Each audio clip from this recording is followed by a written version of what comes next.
Namun ku tahu yang ku percaya, dan aku yakin kan kuasanya Ia menjaga yang ku taruhkan hingga harinya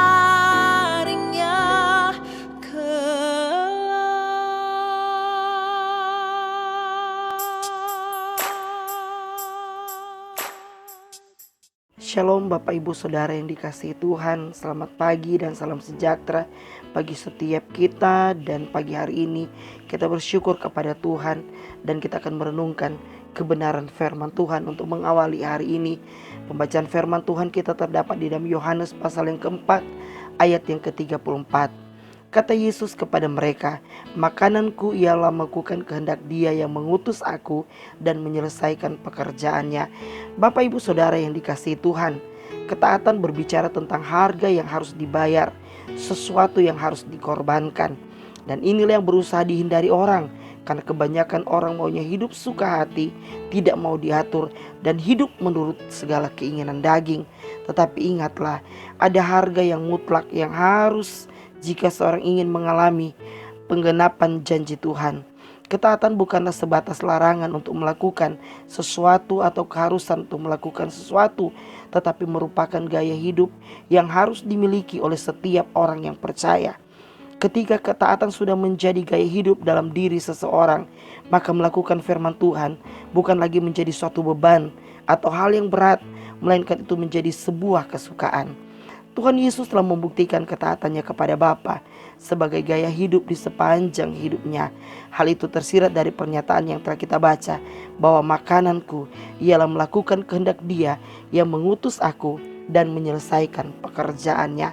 Ada hal yang penting yang perlu kita teladani dari kehidupan ketaatan Yesus, bahwa yang pertama, Yesus itu taat, dan ketaatannya tidak terpengaruh oleh penderitaan yang dialaminya.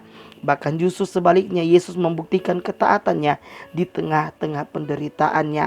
Yang kita ambil dari sini adalah seringkali nilai sebuah ketaatan diuji melalui masa-masa sulit dan penderitaan. Kemudian ketaatan Yesus tidak berhenti karena adanya penolakan. Yesus yang sebelumnya dieluk-elukan oleh orang banyak, namun kemudian mereka berbalik menjadi orang yang menolak keberadaan Yesus. Penolakan yang jelas dengan adanya tuduhan-tuduhan palsu hanya untuk membawa Dia ke kayu salib. Penolakan yang sangat menyakitkan.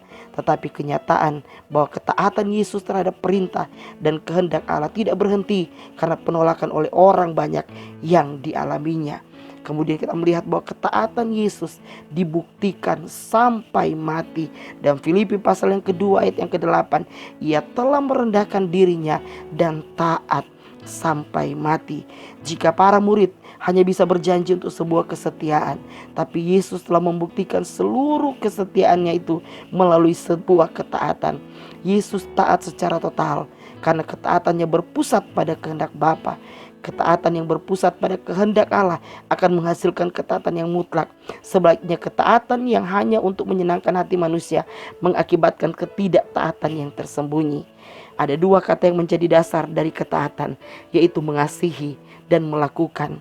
Ketaatan yang sejati haruslah berdasarkan kasih. Karena itulah Kristus berkata dalam Yohanes pasal 14 ayat yang ke-15, "Jikalau kamu mengasihi aku, kamu akan menuruti segala perintahku."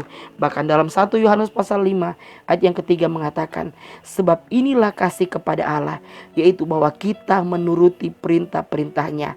Perintah-perintahnya itu tidak berat. Biarlah pagi hari ini kita membangun komitmen dengan Tuhan, bahwa kita mau hidup di dalam ketaatan yang berdasarkan kasih, dan kita mau melakukan apa yang menjadi kehendak Tuhan. Tuhan Yesus memberkati. Mari sama-sama kita berdoa.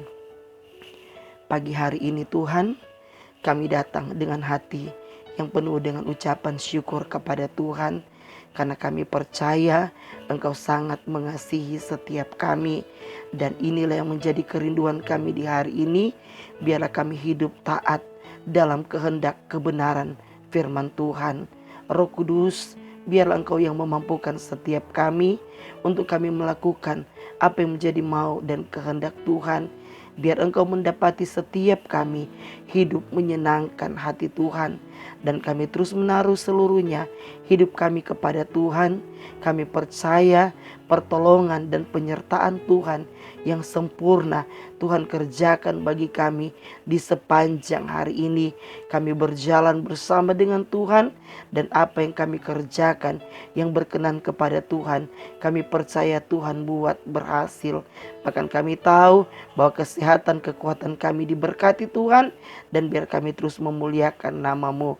Kami bersyukur buat hari ini.